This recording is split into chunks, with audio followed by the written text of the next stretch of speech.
मेरे प्यारे मित्रों नमस्कार।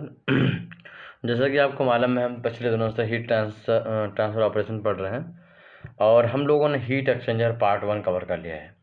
तो हीट एक्सचेंजर पार्ट 2 में हम एंट्री कर गए हैं। हीट एक्सचेंजर पार्ट 2 में हम लोग इफेक्टिवनेस पे स्पेशली फोकस करेंगे।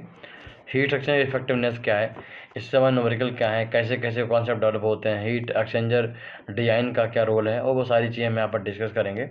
तो आज हम heat transfer operation heat exchanger का जो है पार्ट 22 पढ़ने जा रहे हैं।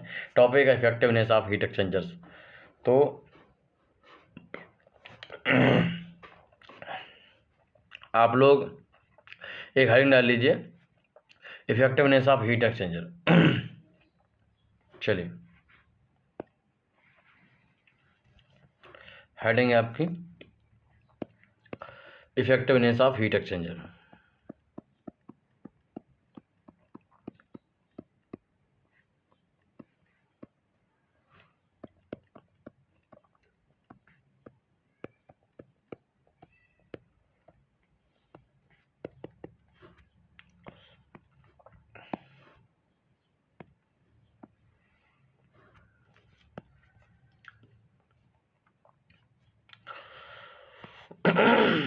हे राम।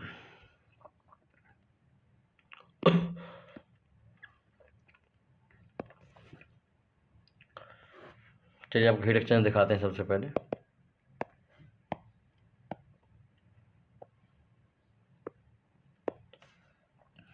हीट एक्सचेंजर एक ऐसी डिवाइस है जिसमें हम कोई दो फ्लूइड होते हैं, एक फ्लूइड गर्म होता है, एक फ्लूइड ठंडा होता है, एक हॉट फ्लूइड होता है, एक कोल्ड फ्लूइड होता है, और हम इसमें एनर्जी को एक्सचेंज करते हैं।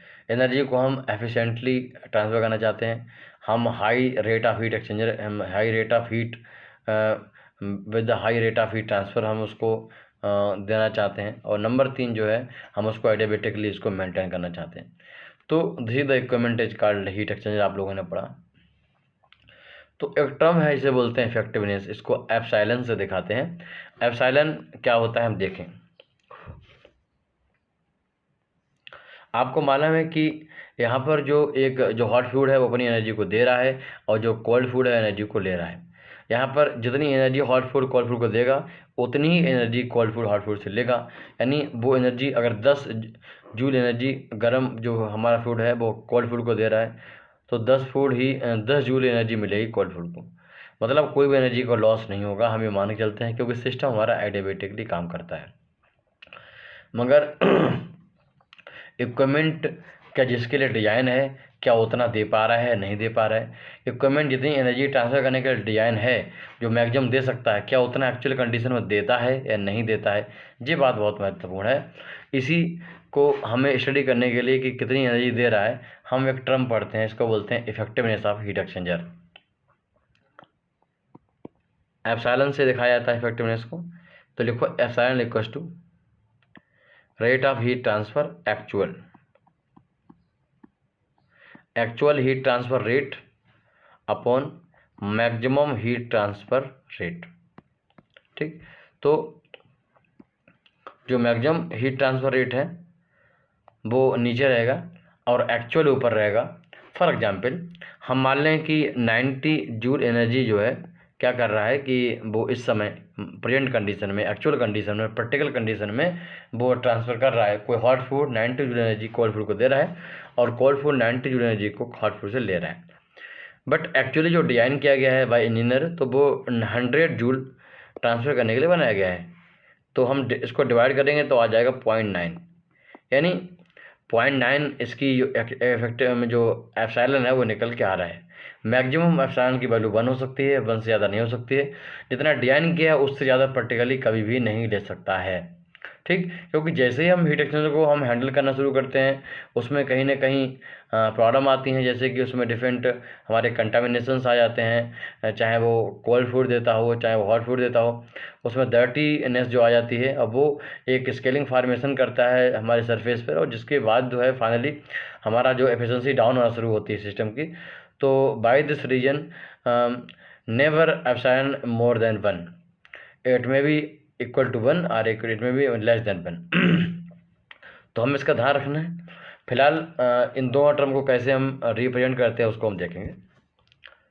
जो क्यू मैक्स है उसके बारे में कहानी समझ लीजिए। क्यू मैक्स क्या होता है, हम कहीं पर हीट दे रहे हैं या ले रहे हैं, in case of sensible heat, हम जहाँ पर टेम्परेचर चेंज होता है वहाँ सेंसिबल हीट के बारे में बात करते हैं।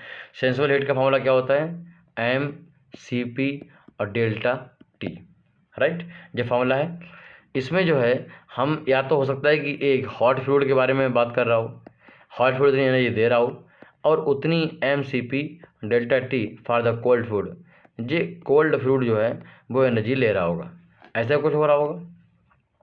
तो ये क्यू मैक्स है वो डिफाइन करने के लिए हम लिखते हैं mCp। ध्यान रखिए क्योंकि ये हीट ट्रांसफर रेट है इसलिए m ना हो के ये m डॉट होगा, ठीक, mCp m डॉट Cp, ये किसका होगा, यहाँ पर हम इसको क्या करेंगे, हम इस क्या करें, देखो हमें दो टर्म यहाँ पर mCp होगा और डेल्टा टी होगा, क्या होगा, डेल्टा टी होगा, ये दो टर्म हो गए हमारे सामने। जो डेल्टा टी है हम अगर जितना उसको ज़्यादा ले सकते हैं उतना ज़्यादा क्यू मैक्सिमम हो जाएगा। क्यू मैक्सिमम होने की कंडीशन क्या है, क्यू मैक्सिमम होने की कंडीशन है कि जो एम ए एक्स ये मैक्सिमम होना चाहिए। ध्यान दीजिए मैं क्या कह रहा हूँ, एंड जो क्यू मैक्सिमम तभी होगा जब डेल्टा टी मैक्सिमम होगा, बट इन दोनों का मल्टीप्लाई कांस्टेंट होता है। अगर हम हॉट और कोल्ड के लिए देखें तो x1/1 इक्वस टू x2/2, यहाँ पर x1 और x2 क्या है, mCp है कोल्ड हॉट का, और y1/2 क्या है, जो डेल्टा टी है कोल्ड हॉट के। तो अगर क्यू मैक्सिमम आपको चाहिए तो आपको डेल्टा टी मैक्सिमम लेना पड़ेगा, क्योंकि दोनों का मल्टीप्लाई कांस्टेंट है। मैं बोलूँ कि 2 3 6, अब मैं 3 को बढ़ाना चाह रहा हूँ, तो अगर इसको मैं 4 करना चाह रहा हूँ 3 को, तो मुझे 1.5 करना पड़ेगा, यानी 2 की वैल्यू 1.5 में कन्वर्ट हुई, कम हुई। तो इससे अभिप्राय हमारा यह है कि अगर मैं डेल्टा टी को मैक्सिमम ले रहा हूँ तो ऑटोमेटिक मुझे mCp जो है उसको मिनिमम लेना पड़ेगा, राइट। तो हम दोबारा से आपको समझा देते हैं यहाँ पर कि जो क्यू मैक्स है वो डिफाइन हम कैसे करेंगे, किसी भी केस के लिए क्यू मैक्स डिफाइन करने के लिए हम m.Cp हम इसको मिनिमम लेंगे, राइट। हम क्या करेंगे, जो मिनिमम वैल्यू होगी हम mCp डेल्टा टी की वो लेंगे, हम हॉट के लिए निकालेंगे, हम कोल्ड के लिए निकालेंगे। अगर उन दोनों में से जो मिनिमम वैल्यू होगी, चाहे हॉट की हो या कोल्ड की हो, वो हम क्यू मैक्सिमम निकालते हुए यहाँ पर पुट करेंगे, और बाद में डेल्टा टी जो है वो मैक्सिमम लेंगे। डेल्टा टी मुझे मैक्सिमम लेना है, ध्यान रखिए डेल्टा टी मुझे मैक्सिमम लेना है। डेल्टा टी मैक्सिमम लेने की कंडीशन एक ही है कि देखिए कोई एक स्टीम है, जो स्टीम वाली कोल्ड स्टीम है, अगर ये स्टीम कोल्ड स्टीम है तो इसका टेम्परेचर स्टार्टिंग में TSI होगा और निकलना होगा तो TC0 होगा, यानी temperature of cooling steam inlet, temperature of cold steam outlet. हम मैक्सिमम टेम्परेचर हम चाहते हैं ड्राइविंग फोर्स मिले, तो मुझे इसको काउंटर करंट लेना पड़ेगा। फॉर एग्जाम्पल तो मैंने क्या किया कि इसको THI यहाँ से निकलेगा और TH0 यहाँ से आउट होगा, और ये स्टीम कैसी होगी, ये हॉट स्टीम होगी, इधर जा रही है, कोल्ड स्टीम इधर जा रही है, राइट। तो आपने देखा अगर मुझे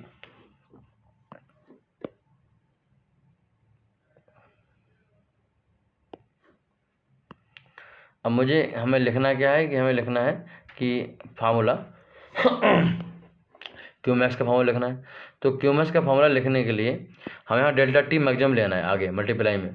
तो डेल्टा टी मैक्सिमम तभी हो सकता है जब THI सबसे ज़्यादा गर्म होगा और TCI सबसे ज़्यादा ठंडा होगा। इनमें देखो, इनमें हमें दो टेम्परेचर का डिफरेंस लेना है जो मैक्सिमम होना चाहिए। तो THI जो है सबसे ज़्यादा होगा इनमें से, और TCI सबसे कम होगा इनमें से, जो मैंने आपको पहले कई बार बता चुका हूँ। तो डिफरेंस लेना है तो मैक्सिमम ये डिफरेंस रहेगा THI माइनस TCI, राइट। तो क्यू मैक्सिमम को हमेशा हम ऐसे ही डिफाइन करेंगे, आप ध्यान रखिएगा क्यू मैक्सिमम हमेशा डिफाइन करेंगे। mCp जो मिनिमम लेना है मुझे, एक हॉट के लिए हो सकता है और कोल्ड के लिए भी हो सकता है, ठीक। फॉर एग्जाम्पल अगर मैं इसको हॉट के लिए ले रहा हूँ तो इसकी वैल्यू क्या होगी, अगर मैं इसको कोल्ड के लिए ले रहा हूँ तो इसकी वैल्यू क्या होगी। अगर मैं इसके लिए हॉट के लिए ले रहा हूँ तो m.H हो जाएगा, m.H हो जाएगा, और CPH के ले रहा हूँ तो CPH हो जाएगा। अगर मैं कोल्ड के ले रहा हूँ तो m.C से लिखेंगे हम और CPC लिखेंगे। तो आप समझ जाना कि मल्टीप्लाई जो कर रहा हूँ, जो कोल्ड जो MC निकाल रहे हैं, MC जो है वो किसके लिए, this is called heat capacity, है ना। MC जो निकाल रहा हूँ वो हीट कैपेसिटी किसकी, कोल्ड की है, और ऊपर जो हीट कैपेसिटी जो है वो हमारी हॉट की है, राइट। तो हमें इस बात का ध्यान रखना है। अच्छा, अगर मैं बात करूं कि डेल्टा टी हम ले रहे हैं किसके लिए, हॉट के लिए, अगर डेल्टा टी ले रहे हैं हॉट के लिए, तो हॉट हमारा जो है वो कितना टेम्परेचर डिफरेंस में हुआ है, तो टी एच आई से इन किया और टी एच नॉट से आउट हो गया, तो डिफरेंस आ जाएगा इसका। अगर मैं यही डिफरेंस ले रहा हूँ कोल्ड के लिए, तो टी सी नॉट ज़्यादा है, टी सी आई से इतना डिफरेंस में आ गया, वो हम चीज़ आगे हैंडल कर लेंगे। फिलहाल मैं अब आपको बताना चाहता हूँ कि इस फार्मूले को याद रखिएगा आप।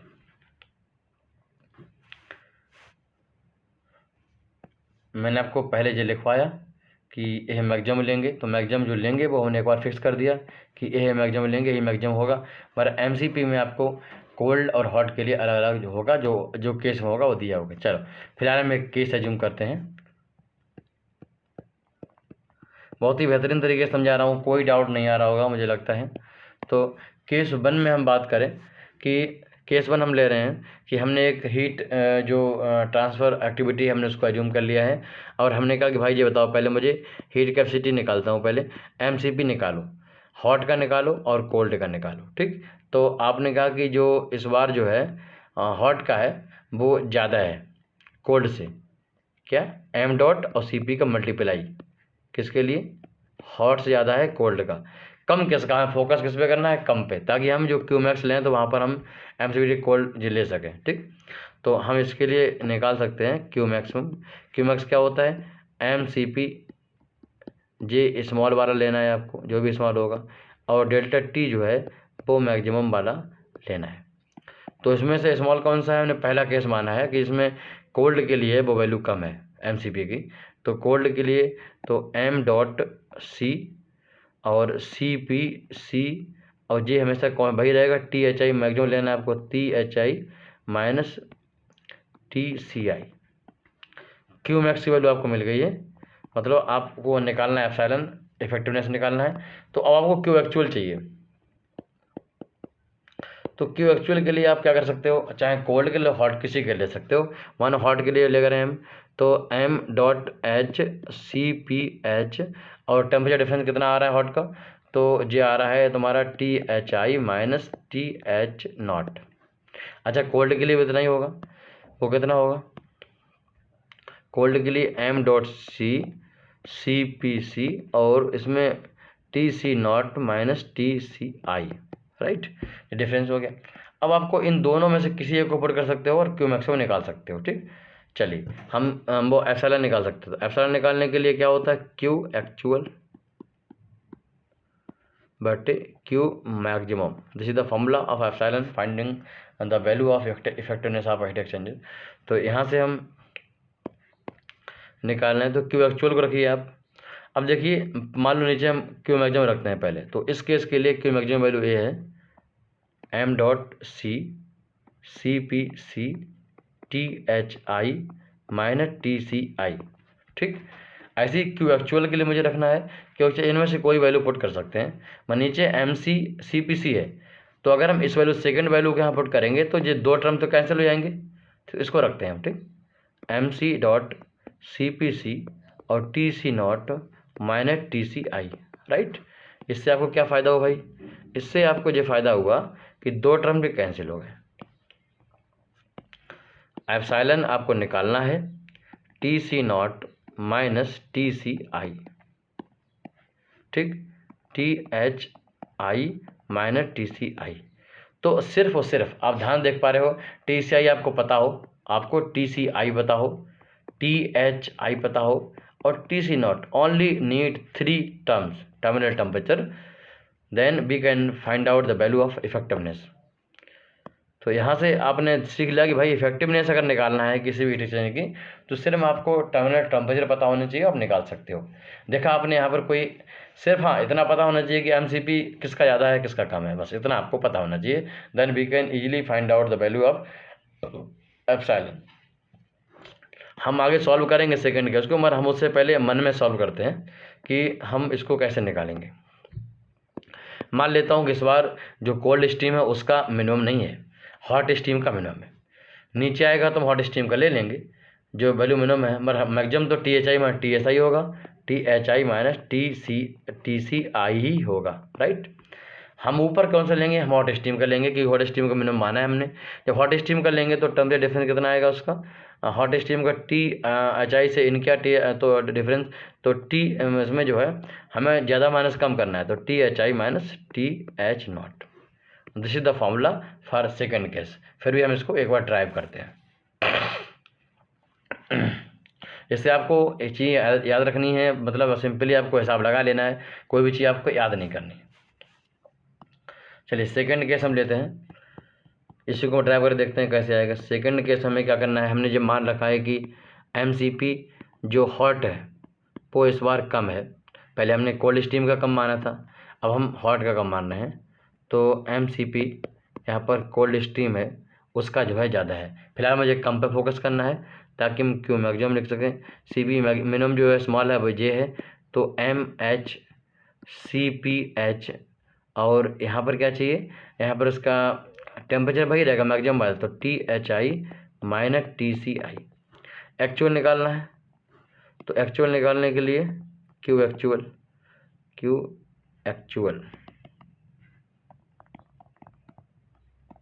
तो एक्चुअल में क्या निकालना है, आप इसी हिसाब से निकाल लीजिए। M.HCPH और एक्चुअल में कितना ट्रांसफर हो रहा है हॉट स्टीम के थ्रू, वो हो रहा है THI माइनस TH नॉट। ठीक, ये दो वैल्यू मुझे मिलेगी।